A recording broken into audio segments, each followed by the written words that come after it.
Hello everyone, my name is Brittany Stoltzfus. I am a registered dietitian and I have teamed up with Lancaster Cancer Center to create these videos called Dishes to Nourish.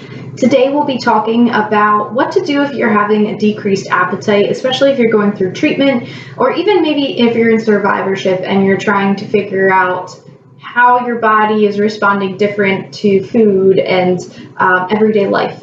So if you are kind of batting decreased appetite, I'm hoping to give you some tips today. And we're also going to make a strawberry pineapple frozen yogurt as another way that you can mix up what you are eating throughout the day and maximize on some nutrition. So with decreased appetite, it is so hard to maybe get a full meal in or even think about food. So it's really important to think about how to give yourself maybe small portions throughout the day. So small frequent meals, maybe eating every 2 to 3 hours can be helpful, and not thinking of maybe your normal size of a meal, maybe cutting that in half or maybe even considering kind of snack size options throughout the day if that is more manageable for you as well. Sometimes soups or smoothies, things that you can drink, can be a little bit easier as well. Also, things that you can maximize calories on. So anytime you can add whole fats, or you can add in protein or some extra fiber with maybe a higher energy boost with some more calories to it, it can be helpful.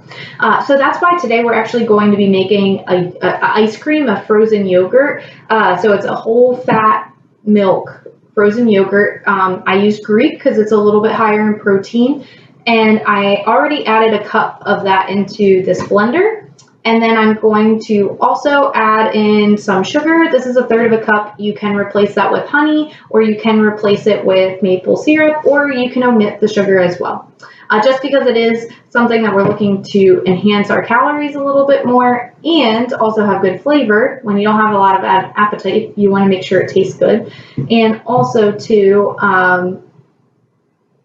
we're just enhancing that flavor. I also put 1/2 cup of milk in here. If you can't tolerate milk, doing a coconut milk would help give that extra fat that it would need to create that kind of ice cream consistency.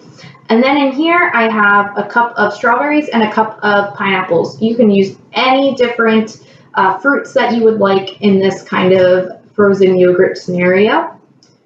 And so what I'm going to do next is just add that all together, and I'll blend it. And then I'm going to add it into my ice cream maker and let that settle. And then when that's all finished, I'll present that back to you.